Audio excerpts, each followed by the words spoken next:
तिथं कृषी महाविद्यालयात ते पाण्याच्या संदर्भात काय नाही, इथं आंदोलन सुद्धा झालेले आहे. ते रास्ता रोको भव्य आंदोलन या ठिकाणी झालंय. मांगीच्या तळ्यातून मांगीतून पाणी नेण्याला कृषी महाविद्यालय हे शासनाचं आहे.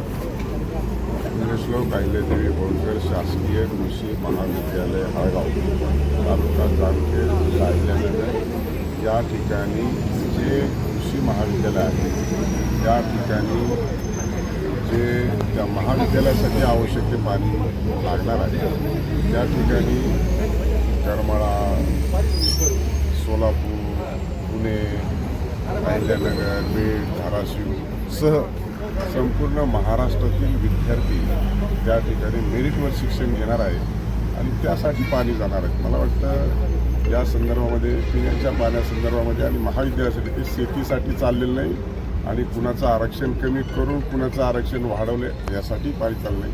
त्यामुळे काहीतरी गैरसमज झालेला आहे. त्यामुळे ती शासनाची व्यवस्थितरित्या आदेश जर पाहिला तर त्या संदर्भामध्ये आंदोलनकर्त्याचं आणि विरोध करण्याचं सगळ्यांचं शंका निरसन होईल.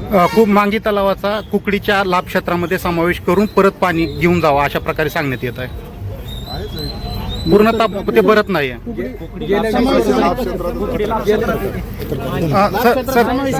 पाणी येतं का नाही कुकडीचं? नाही येत, पूर्णतः येत नाहीये. गेल्या 20 वर्षात मांगी तलाव फक्त 5 वेळा भरला. हो, पण कुकडीच्या लाभ क्षेत्रामध्ये मांगीच्या तलावाचा समाविष्ट आहे. नाही समावेश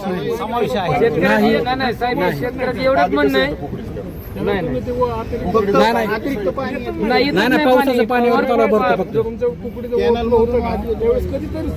त्यालाच कुकडीचा लाभ